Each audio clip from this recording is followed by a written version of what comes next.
प्रभाग क्रमांक 1 शेळगी येथील महात्मा बसवेश्वर चौक ते मल्लिकार्जुन मंदिर आणि पुढे जगदंबा मंदिर परिसरातील सिमेंट काँक्रीट रस्त्याच्या कामाला सुरुवात करण्यात आली।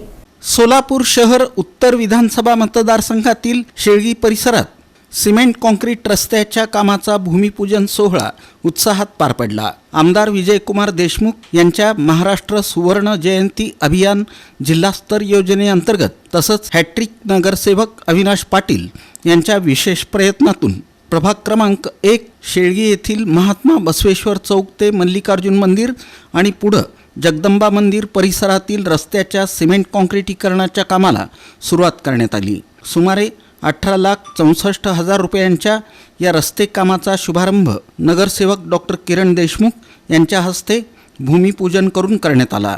या प्रसंगी नगरसेवक अविनाश पाटील, प्रभाकर काशीद, संजय कणके, रेवणसिद्ध एलशेट्टी, चंद्रकांत पाटील, बाबासाहेब एलशेट्टी, बंडप्पा सरसंबी, केदार बाळशेट्टी, रेवणसिद्ध धप्पाधुळे, शैलेश हत्तरगी, सचिन खानापुरे, बाबूराव धप्पाधुळे, सिद्धाराम धप्पाधुळे, योगीनाथ धप्पाधुळे, शिवयोगी पाटील, मल्लीनाथ सिंहासन, संगमेश्वर माळगे, अशोक धप्पाधुळे, शुभम पाटील, विनायक सरसंबे, आविष्कार बाळशेट्टी यांच्यासह परिसरातील नागरिक मोठ्या संख्येने उपस्थित होते।